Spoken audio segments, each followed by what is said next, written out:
Hey, good morning to everybody. Happy Thursday. It's Daryl here. It's coming up on 9 a.m. on the East Coast. You'll have to forgive my appearance. I just got out of the shower. I wanted to make a video. I got something on my mind. I want to talk about Donald Trump. I want to talk about the whole belief on why a lot of people elected Donald Trump. The belief that he was a businessman, they wanted to elect him to put him in there to shake up the system, that he wasn't a politician, that he was going to drain the swamp. And one of the stupidest ideas I've ever heard in my life, that he has so much money, that he has enough money that he's uncorruptible, that he's impervious to lobbyists. He doesn't need the money. One of the stupidest things I've ever heard in my life. All right, let me start at the beginning here. Donald Trump is not just a businessman. Okay, for the people that are familiar with this area, New York City, Manhattan, Atlantic City, where Trump had his casino. I was a truck driver. My local was out of Manhattan, local 917 out of Manhattan. I drove newspapers, New York Times, all that stuff.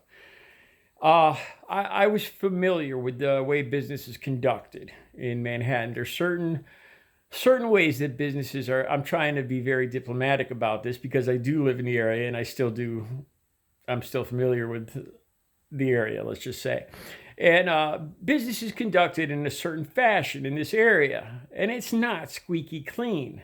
Let me just tell you guys this one story.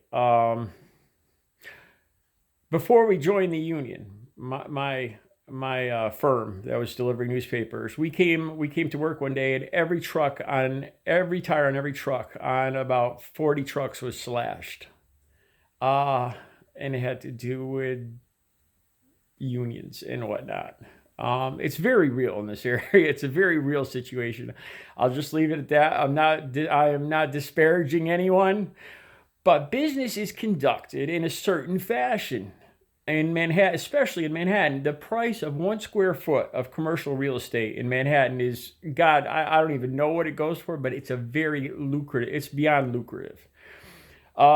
So it is not always the squeakiest, cleanest industry.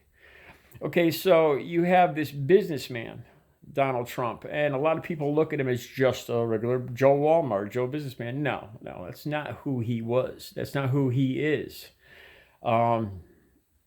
He's a shark. He's a shark. People elected him because they thought they were going to take an honest businessman and put him in with the political people that are sharks, career politicians. When what they really did was take the biggest Megalodon shark out of New York City and put him in with the little guppy sharks in the White House. That's what really happened.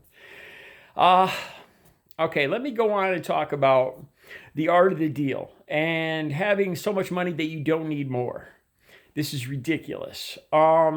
Let me talk about addictions. Like I said, I was a heroin and crack addict for 23 years of my life. Hardcore heroin, crackhead, cocaine. Okay, it's a mindset of obsession, of addiction, of scarcity. You can never have enough. You get to a point where you realize you need it. Your entire life, your lifestyle, your functioning depends on this substance. And it can be money. It can be business, a way of life. And that becomes an addiction, an obsession. Okay, let me point out, I knew drug dealers, okay? And these guys made a lot of money. They had wads and wads of money. They could retire, okay? They would get arrested. They'd get out and they'd do it all over again and keep getting arrested until the point where they'd end up in jail for life because they could not stop. What I came to see was not only was I an addict going to them for the drugs, but they were addicts. They were addicted to the money and the power of dealing. This is a very real thing that I saw crystal clear. And so in a lot of ways, I think these dealers, in the end, I think they were worse off and more addicted to that lifestyle than I was to the actual drugs. So you have somebody like Donald Trump, and his whole life, his family has grown up the art of the deal, making money at any cost, being on top, being the Megalodon Shark. Okay. And people naively assume that he's got enough money. Therefore, he can't be bribed. He can't be manipulated by lobbyists. Do you guys remember him saying that? I remember him actually because people were using that, were saying that. And I remember a few rallies back in 2016 where he actually said, he stood there and he's bragged about, I have so much money. I don't need more money. That is the biggest line of crap.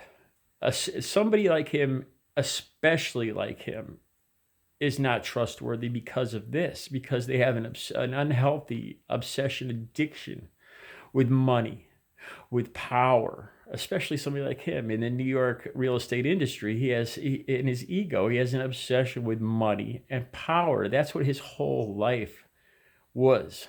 And I think that's probably what attracted him to the presidency, was power and his ego, running the entire country, being the most powerful man in the world. That, I without a doubt, I believe that's what attracted him to this job. It had look, guys, I hate to burst your bubble, but I can guarantee it had nothing to do with making America great again. You look at the man closely, look at his books, The Art of the Deal, and look at his history, what he did, everything he did and said before he became president. And people don't change. I think it was Dr. Phil. I don't know if it's Dr. Phil, or maybe it was Carl Jung. People do things that work for them. They don't do things that don't work for them. People continue doing things repeatedly in a lifestyle that work for them. And Donald Trump had a modus operandi, a way of living that worked for him clearly. So to think that he was just going to take this and put it aside and then donate his time and his life to public service for 4 years or 8 years and clean up the government and make America great again. I mean, really, when you look at that and you look at all the facts of where he came from, Atlantic City casinos, it's ridiculously naive to the point of if people believe this, I can't believe that some people would actually seriously believe this.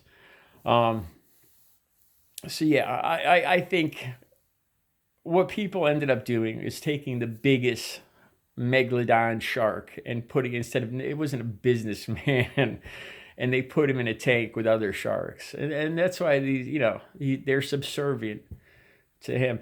And there's one other thing I want to add is I really feel like Donald Trump has, there's the way his ego is. I'm not a psychiatrist or anything, but, after spending 13 years in recovery, you get to learn a lot about human nature and people's foibles, and their faults and the way they operate. And when I look at Donald Trump, I see a lot of insecurity.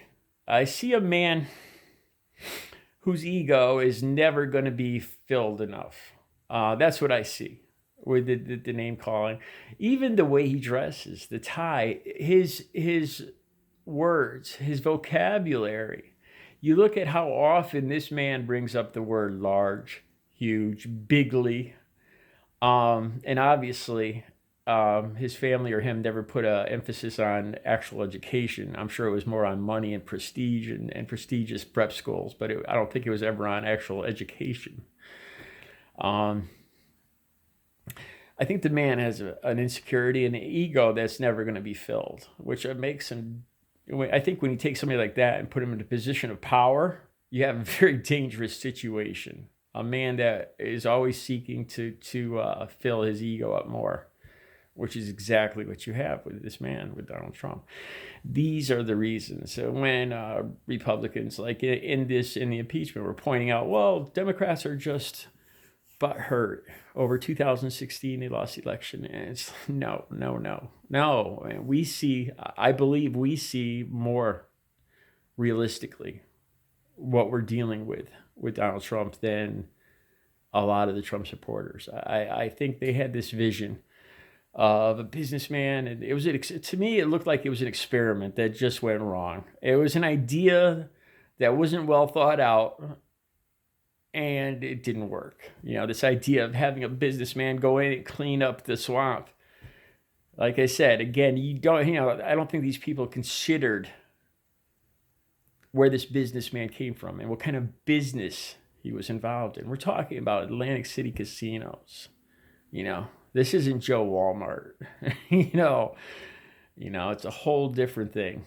He wasn't making wholesome candy bars out in Ohio or something. It's a whole different ball game here, in this particular area of the country. So yeah, I think it's a failed experiment, and it was a bad idea to begin with.